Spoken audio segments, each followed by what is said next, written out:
Hey guys, my name is Ryan, And my name is Miska. and welcome to Overwatch Central, and welcome to Route 66, the latest map that's been added into the game. Feels like it's been with us a while, but it hasn't really, has it? No, not that long. Overly. I can't remember when it was. It was just before open beta, maybe? I can't Yeah, remember. late May. Anyway, It's a pure payload map. These maps tend to be fairly interesting, like Dorado, Watchpoint, Gibraltar. So we're going to go over a couple of tips on where to position yourself, where to stand when you're attacking and defending, and good points to engage and not to engage. So you want to go over the defense first, don't you, Miska? And how Yeah. you're going to protect it from this point to the point all the way down here, which is the first checkpoint. Yeah, right. So let's just get right into it. This map is not like that long. It's not a sort of Watchpoint Gibraltar length, but it's still a pretty long one. Either way, defending on this map in a lot of competitive games, and especially like ranked and also highly competitive, like sort of esports level, people like to sort of stay on this high ground right here. It's on top of Big Earls, which is like the sort of gas station, and yeah, you should just stay up on here. You got a nice view of the actual payload track all around. When the enemy team push up, they sort of have to go underneath here at some point, you know, if they don't try to get you first, which means that you can, again, jump down and try to smash them to bits. If you got a Reinhardt that can stand up here, like around this area, you got a Mercy sort of behind him, maybe a Soldier 76 that's damage boosted by the Mercy, and yeah, that's a pretty decent setup. We've done it quite a few times, it works quite well. But you have to be quite coordinated. You have the options of standing on these high grounds too, which can be very useful. But the mistake that people do, again, on a lot of these maps is that they push up too far. Just don't push up all the way to like up here. You can stand around this area with like a sort of, you know, strong front line here and then some anti-flank towards this side. But it's just a little bit more difficult to handle sometimes.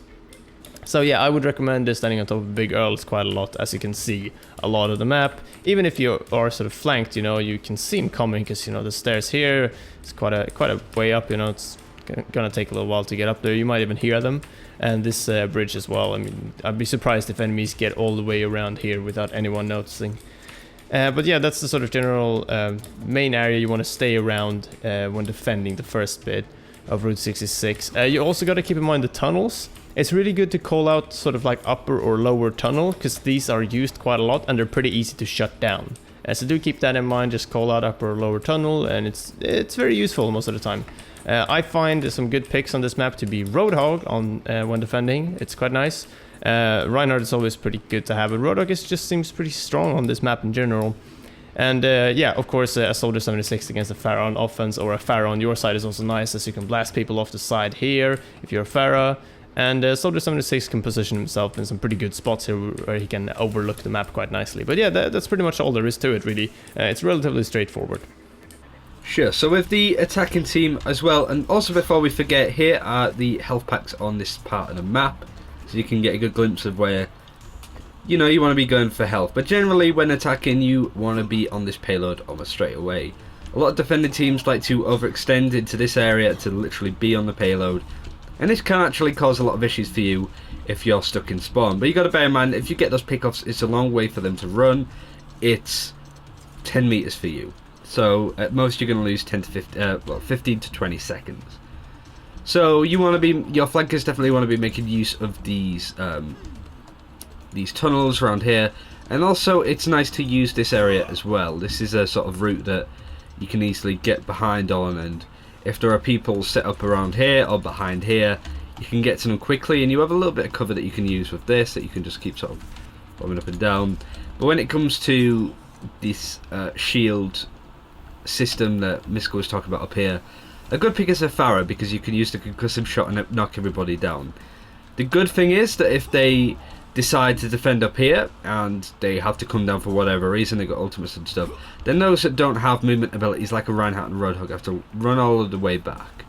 So if you can knock them off, you sort of destroy their formation and their structure, and hopefully you can get some good pickoffs with it. But generally you want to sort of flush out and rush this area that you can sort of take this corner. It's one of those areas that you can, sometimes you can't take it at all, sometimes you take it very quickly. It's very much like Watchpoint Gibraltar and Dorado in that sense that depending on how static their lineup is defending, will depend on how you do. So obviously if they have a Symmetra, take her out as soon as possible, because it is a long way for her to run. Generally in sort of situations like, for example, the ranked coin flip and such, if you get attacking Dorado, attacking 66, sorry, you will have the advantage here. So this first point should be fairly straightforward to move. You need a good mix of heroes that can actually climb up to these ledges that Genji can do, Pharah can do, to get across to here, to cause issues for heroes that are here. If you've got like soldiers and McCrees on the ground and stuff, because they have this high ground, and because they have the cover of the big L sign, and if you're up here, you're going to kind of struggle. You don't really have much view, and if there's a Reinhardt shield there as well, it's going to take a while to get it down. Anna is a really good pick on this map overall as well, speaking of picks, just because of how long parts of these maps are, so she can snipe and support from a distance as well. But generally, try and flush out the flanks, be the ones that are using the flanks to cause issues. You have all of these rooms as well. There's a big health pack in here that if you can control this room, then you have the advantage. But now we're going to go over the second point with defending from this checkpoint to the indoor room. Okay, so we move on to a bit more of an interesting area, really, and this part of the map is somewhat similar to the Hollywood secondary after the checkpoint, due to how the buildings are sort of positioned. You have a payload track going through a few buildings, which means quite a few high grounds for the defending team. And in this case, you have like I said, a few options, but there are some places you should kind of avoid. So straight away the doors will open, which changes this area of the map a little bit from how we're looking at it right now. This means that if you're a Widowmaker and you're looking for a line of sight, you're going to have a very nice line of sight all the way down from back here, or even all the way back here. So sure, you have the sort of bridge blocking your view a little bit, but you can use these sort of big sort of rocks for cover, and yeah, you can be pretty far back and still be pretty effective. The flank here as well is not like, I mean, it's okay for the attackers to use, as in they could potentially do some damage, but again, there's quite a bit from all the way over there to here even, and there's even a longer way from over there to their sort of spawn, or from this area. Just make sure to keep an eye on this tunnel right here. This is something that quite a few people miss, because if you stand around here, which like a lot of people do, like all the way up here, it's not really in your field of view, so you're gonna have to look over to it. If you're standing around here, you might even miss it because the sort of sign is covering it a little bit. And even if you're all the way back here, this rock might be covering it. So keep this upper tunnel in mind. It's something that I find a lot of people miss in at least when I play like solo queue or something, like where in not as sort of coordinated scenarios, that seem to be something that people miss out on. But yeah, you should try and stay on this high ground. This bridge is really nice. And again, this is kind of similar to the Big Girls part. You have this big sort of sign for cover, which can also be useful. But this balcony is where you should be at mostly. You can easily get up to it via this road. So yeah, similar to the first section, I guess you need to position yourself on the two high grounds. Watch out for the enemies up there, like I said. And control the health packs too. There's a big health pack in here, which can be very nice for the enemy to get to, because they have quite a lot of cover in that building, so they can go in there, heal up, and they go around the flank. That's something you gotta watch out for too, so you still gotta keep some people on the floor. And also this area all the way back here. This is amazing for the attack, like for the flankers on attack. And it's very difficult to cover this area due to this big rock, this one right here, and just how the other high grounds are positioned. Even from here, I've got quite a sort of cover view. I can't see that much, and if someone is down there, they can easily sort of get through. So keep this flank in mind too. So now for attacking, you will find yourself here as you've just pushed through this big door, but you can also use this flank as well, which the defending team would have used to defend this area as well. As Miska said, you have this pretty awesome looking tunnel that you can use to get right behind them this way, and it can be fairly easy for the defending team to tunnel vision and the attacking team to also tunnel vision, and to just follow the payload route every time. So just go around here, have fights around here, but generally if you're here on the attacking team and you're fighting, you don't really have the advantage. The defending team can get up here, shoot down at you, they can be up here, shoot down at you, so you need to be clever. This is a really good fight if you like your Genjis and your Pharahs and Reapers as much as well, that you can use all of these flanks and you can cause major trouble, because an unsuspected team will struggle with looking after all of those flanks.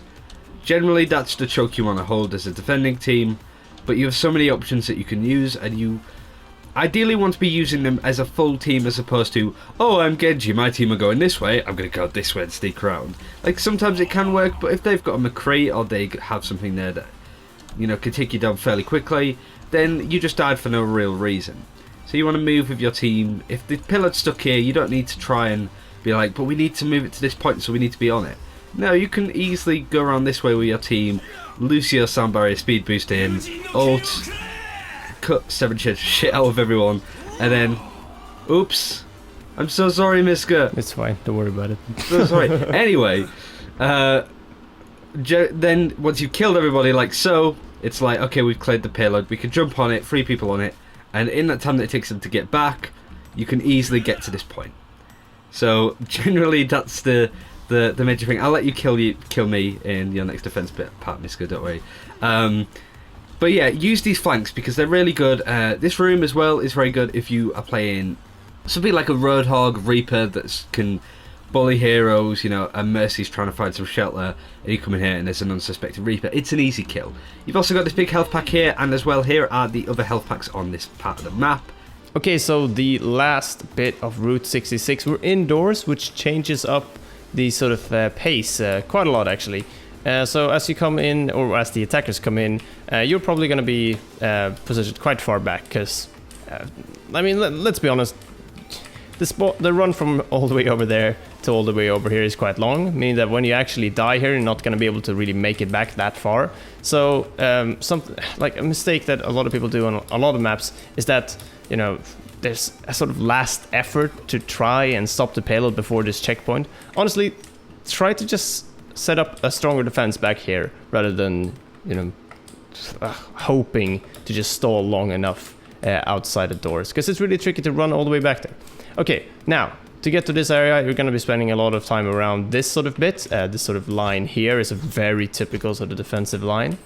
And what you need to worry about really is these 2 flanks on the left, because you can come all the way from the outside bit, just from the last area, just up here. And, you know, anyone can walk up like this ramp here and get all the way over here, or anyone that can fly can just get all the way over here, like a Pharaoh or something. So you gotta watch out. Reapers are notorious for, you know, teleporting up here, whatever, you know, repositioning, and coming in here around the defending team and ulting. So you gotta watch out for that. That's something that I've seen happen many times. Now, as for the moving platforms, this is, I'm sure you guys have seen the Bastions and Torbjorn set up on these on like Volskaya Industries quite a lot, and I would not recommend it, honestly, because as like you just get pushed away from, you know, your team. Say if I was here, Ryan was like a Bastion right now, he's just getting more and more out of position, honestly. I would not recommend it. It might be tempting, but please don't. It almost never works out, ever. So yeah, try to ignore these platforms. I don't think the attackable team will use them that much if they're not, you know, sort of coming from up here and need to sort of, you know, jump in between this sort of area. But yeah, just don't use the moving platforms too much. Try to control this upper room. A good way of controlling these flanks is actually of simply just controlling the room in here. As you can place like a McCree up here. The McCree can, you know, just peek down here. If there's a Reinhardt here, you can stun him and get that barrier down for his team that are standing about over there to just quickly burst the Reinhardt down. He can also dip back in here and just throw down a flashbang if there's a Reaper trying to flank or whatever, and control this room very nicely. It's really effective. I recommend to have a McCree up here at pretty much all times. It's great. And now, as for other sort of things you need to keep in mind on this section, really, is that you need an incredibly strong front line. And you might be like, oh, don't you need that on all maps? And yeah, of course you do, but you see this corner up here? They come up with the payload, they have the constant healing sort of around this area. This is kind of where the attacking team tend to get stuck. That'll mean that they have a great way of just like grouping up here without taking too much damage, and then rushing around the corner right at you. And from this like bit right here, there are also a lot of options. You know, if you're a Genji or a Pharah or anything that can get up here, you can instantly get into that room. That McCree has to watch out for that, because he might not be expect people come from this sort of angle up that way. And yeah, that's something that you gotta keep in mind too when on defense. Because imagine standing over here and the whole team just rushes around that corner. You gotta fucking back off quickly, right? But then someone might be coming from this room, and yeah, this just creates a lot of chaos. So keep your positioning in mind, set up a strong front line, and please, please, please dominate this room if you're playing McCree. Yeah, with what Miska said about having a McCree on the team, you kind of want to be doing a similar thing as well. He really benefits from the close space and the close quarters combat. Same as Reaper and Roadhog, all three of these heroes are super strong on this. Even having a McCree sort of being able to just high noon on these platforms gives him the sight and the swift movement to get into positions where people can't really react to him. But a big thing about attacking is this space here. You've got a big health pack, and here are the other health packs on this part of the map as well, whilst we're on it. But going back to this area, it's a nice way, because you're so close to the payload and you have so much protection and so much privacy to set up an attack here to go around and cause issues. And as well, if you're the defending team and you're struggling with, because as an attacker you have free roam up here pretty much, you can get there a lot easier than the attacking team and you have that high ground. But also if you can't use this area, then you're sort of backed into this corner almost. You've got enemies coming from that direction and controlling that, you know, a McCree or Reaper around here just hovering over that health pack and protecting it, and then a Genji and whatever else coming through this doorway, because look how easy it is to get from, you know, that's where you spawn. You can easily get over to here. You're right at the back of the payload room. So you want to be, again, moving as a team, but you want to be putting pressure on all flanks if you can help it. You don't want the enemy team to have a setup here or to have a strong setup up there and in this room. You want them to be terrified of going around that corner. They want to be terrified of going into these rooms, because you'll be lurking in there and you'll control them. But that's mostly for if you're back to here in this sort of midriff area where the front of this lorry is. If you're struggling here, it's a lot more tricky, because again, very similar to Watchpoint Gibraltar when the door closes on the second point, you only have two very glaringly obvious entrances to use. You can use the same entrance as before to get sort of in and behind, and again you can use this way, and you've got the front door there as well so you can get around. So you do have options, but it's very easy to just, I think most of you would agree, when you spawn, you come in and you're just like, right, okay, and you'll just take this left route every single time. So if there's shit going on here, then there's going to be issues, basically. You're going to go straight back into the fight and you're going to die. But this is very much overextended for the defending team if they are here. So if you can get a couple of kills here, press on through, they will spawn by the time you're here, but generally this is a really, I'm sure Miska would agree, it's a very easy map that can snowball for the attacking team when you get to about here, and it's very difficult for the defending team to just get out and get involved unless you spam like divas or whatever's really. And again, good luck, do let us know which map you'd like us to cover next, and until next time, take care, we'll see you then.